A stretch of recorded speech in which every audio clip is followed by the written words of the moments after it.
Hello everyone, Assalamu alaikum. In the last video, we discussed in brief the history of Israel-Palestine conflict. If you haven't seen that video, please do so now. Apart from all the other tragedy that unfolded with the creation of the State of Israel, two factors are crucial to understand the conflict: the Nakba and the settlements. Today, we look at another video by Vox detailing the catastrophic events known as the Nakba, during which hundreds of thousands of Palestinians were forcibly displaced from their homeland to establish the State of Israel. After the 1947 partition of Palestine and giving away of more than 50% to Israel, Palestinians lived in constant fear as well-armed Zionist paramilitary forces led by the Haganah and the more radical militias like the Irgun and the Stern Gang executed Plan Dalet. In March 1948, the Haganah adopted this plan apparently to gain control of the proposed Jewish state while defending settlements. However, the brutal reality unfolded outside the designated borders of Israel, which they were supposed to defend, with operations focusing on isolating Jerusalem and its roads. One of the most chilling incidents was the Deir Yassin massacre on April 9, 1948. Despite the village having a local peace pact with neighboring Jewish settlements, extremist Zionist forces executed a brutal assault.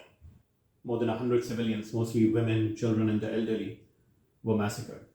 In fact, a UN report detailed circumstances of great savagery, including women and children stripped, lined up, photographed, and slaughtered.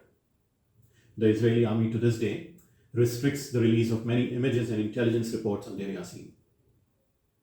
The atrocities committed were used as a potent propaganda tool, spreading fear among the Palestinian population. Reports of rape, killings, and the inhumane treatment of women and children induced widespread terror, as was intended, leading to a mass exodus of Palestinians from their homes. Following Deir Yassin, Zionist paramilitary forces advanced, ethnically cleansing major cities like Haifa and Jaffa, and taking control of hundreds of smaller villages and towns. Hundreds of thousands of Palestinians were forced into exile, becoming refugees in neighboring states. Plan D became a dark blueprint for the ethnic cleansing of historic Palestine.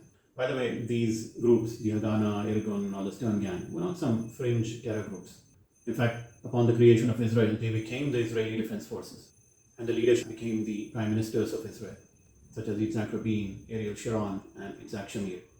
Neighboring Arab nations, burdened by Palestinian refugees, engaged in a desperate war against Israel.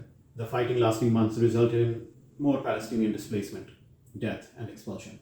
For Palestinian refugees, hope of returning home was completely shattered.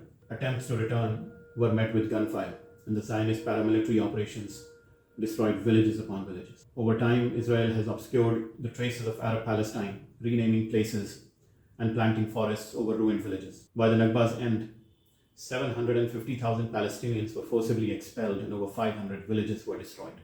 And remember the Zionist propaganda? It was that it was a land without people, and the Jews were a people without land. Palestine was, of course, a land with people. In 1931, there were more than 850,000 Palestinian Arabs in the region, still the vast majority. Despite the UN's plan granting Israel 56% of the land, it captured 78%, which has now expanded to at least 85%. 6 million Palestinians became refugees without a homeland, making the Nakba an ongoing catastrophe. Do watch the full video by Vox, and as always, the link is in the description. Thank you for watching, and I hope you found this useful. Goodbye.